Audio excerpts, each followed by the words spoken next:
Four-time Pro Bowl wide receiver Mike Evans and the Buccaneers. Talks of it a snag between the sides, and this could be Evans' last year with the Tampa Bay Buccaneers. Headline has been set. There is no offer that has been made to this point. Mike Evans is angry at the Tampa Bay Buccaneers, and he's so freaking angry that he is threatening to leave the Tampa Bay Buccaneers if they aren't able to achieve what they want within the next week. Before we get to the content, make sure you drop a like, subscribe, and turn on our notifications to help the channel grow. Now that we get all that out of the way, work!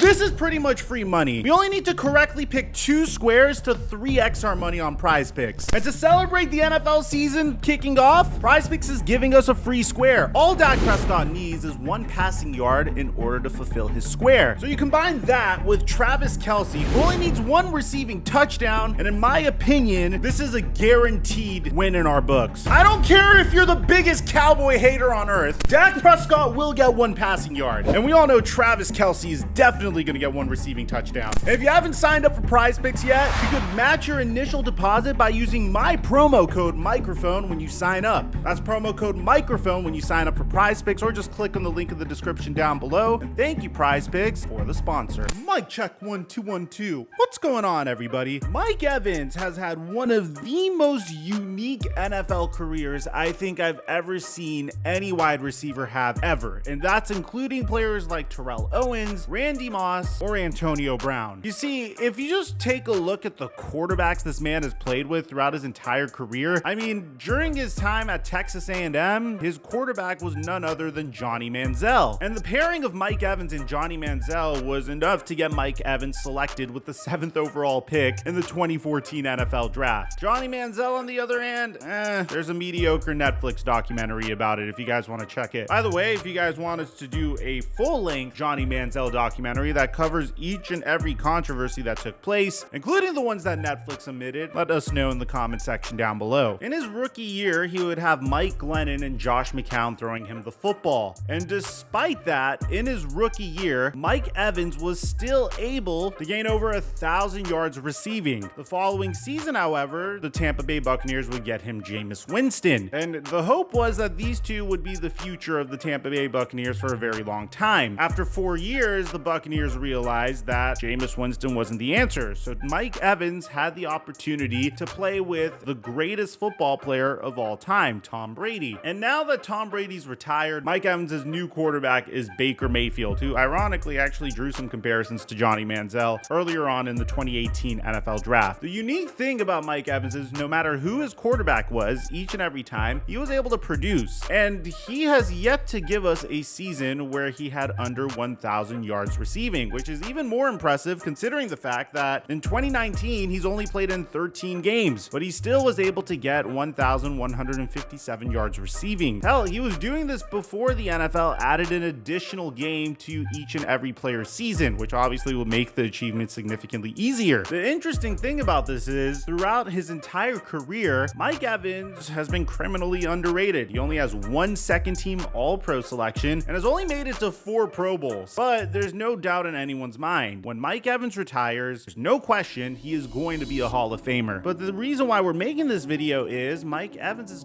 contract is set to expire. You see, in 2017, the Buccaneers picked up the 5th-year option on Mike Evans' contract. In 2018, the Buccaneers signed him to a 5-year, $82.5 million extension with $55 million guaranteed. 5 years later and 1 Super Bowl ring later, in addition to a lot of other crazy things that the Tampa Bay Buccaneers had to deal with, and Mike Evans' contract is set to expire again at the age of 30. Now, paying wide receivers that just hit the age of 30 can be very, very tricky. Mike Evans is seeking the 2nd large contract of his career, and rightfully so. He's still been able to produce at a very high level, and at this point, I think we could all agree, I don't think Mike Evans is really in a ring-chasing type of mood. I think he just wants to get paid to continue to play football wherever he is going to play football. Now, what was originally supposed to be a very cordial agreement between a team that is clearly rebuilding and doesn't need to pay a quarterback a significant amount of money, and the team's best player on the roster, without a doubt, Mike Evans, turned into something that is a little threatening. According to Ari Meirov, contract extensions between the Tampa Bay Buccaneers and wide receiver Mike Evans have produced no progress and seem to have reached an impasse. Per NFL Stroud, Evans is in the final year of his contract, and this season could now be his last in Tampa Bay. So a few hours later, we would actually get an update from Mike Evans himself, where he would even put a deadline till September 9th to get a contract done. And this is what the statement said, per Rick Stroud. When Mike Evans was drafted by the Tampa Bay Buccaneers organization, his promises were to win a Super Bowl and be a Buck for life. He knew he would do everything in his power to make both come true. For the past 9 years, Mike Evans has set records on the field that will surely put him in the Hall of Fame. He is considered to be one of the most selfless teammates by his peers and coaching staff, and has been one of the most charitable players in the NFL. He loves Tampa and the community surrounding the Buccaneers, and after keeping his promise of winning a Super Bowl, he hopes to uphold his promise to be a Buck for life. As he enters year 10, he is facing the prospect of doing so with uncertainty surrounding his future. Despite our efforts over the past 2 years and the professionalism of Bucs general manager Jason Licht and assistant general manager Mike Greenberg, we have not received an offer to stay in Tampa. This is disappointing to Mike, as he sees other teams step up to key pieces and players that are important to their organizations. Many players with his status would have held out of camp to not risk injury, but Mike has continued practicing hard, as always, because he puts his team first. When you have a player that will be a Hall of Famer and still has 4 to 6 more years to make an impact in the league, you move heaven and earth to keep him on your team. And we would hope ownership feels the same way. We have been working on extending Mike's career with the Bucs for over a year, and we want the fans to know this is not just a tactic and the ball is in the owner's court. That being said, we are giving the Bucs until the start of the regular season to make him a Buck for life. And if that cannot happen, 100% of Mike's focus will be on football and his future, where he can continue to make an impact. Mike wants the next phase of his career to be with an organization who wants him and wants him to help win a Super Bowl, which is why we have informed the Buccaneers organization that we will discontinue contract discussions as of September 9th, 2023. So originally, Mike Evans actually had a groin injury. A part of me wonders if this was just like a cover up to have him hold out. But here's the thing, man. The Tampa Bay Buccaneers don't really have a good reason to not pay Mike Evans. I mean, if you look at their current cap situation, they do have dead money that is owed to Tom Brady because they're technically still paying him even though he's retired. They have dead money owed to Donovan Smith, Levante David, Leonard Fournette, Akeem Hicks, Shaq Mason. The point being that this team has $76 million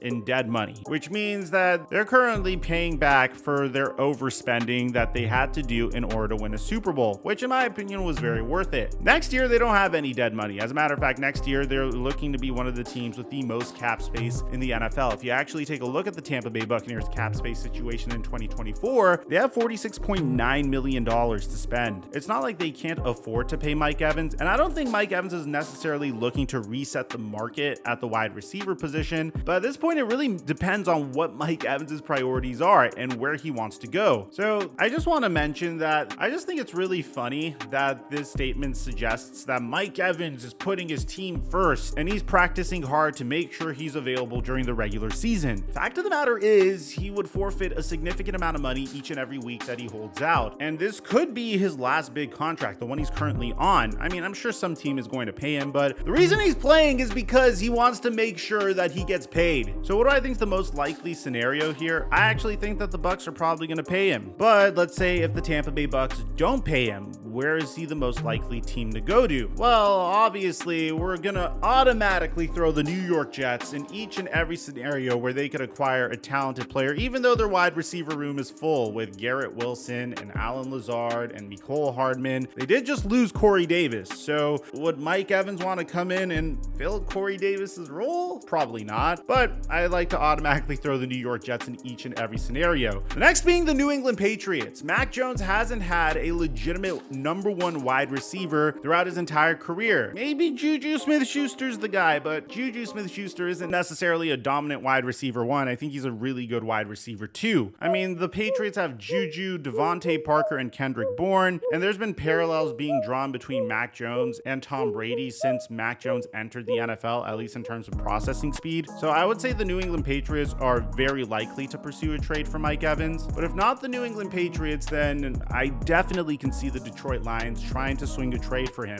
Amon-Ra St. Brown is the wide receiver 1 in Detroit and should remain the wide receiver 1 in Detroit, but Jameson Williams has had a very difficult time staying on the field. A veteran presence in that locker room could do nothing but good for that team, and the Detroit Lions should be able to afford it as well. So let me know in the comment section down below, what do you think is going to happen with Mike Evans? Do you think he's going to join the Detroit Lions? Do you think he's going to join the New England Patriots? Or do you think he's going to stay in Tampa? I'd like to hear what you have to say. Aside from that, I'm your boy Mike, and I'm dropping our mic until our next upload.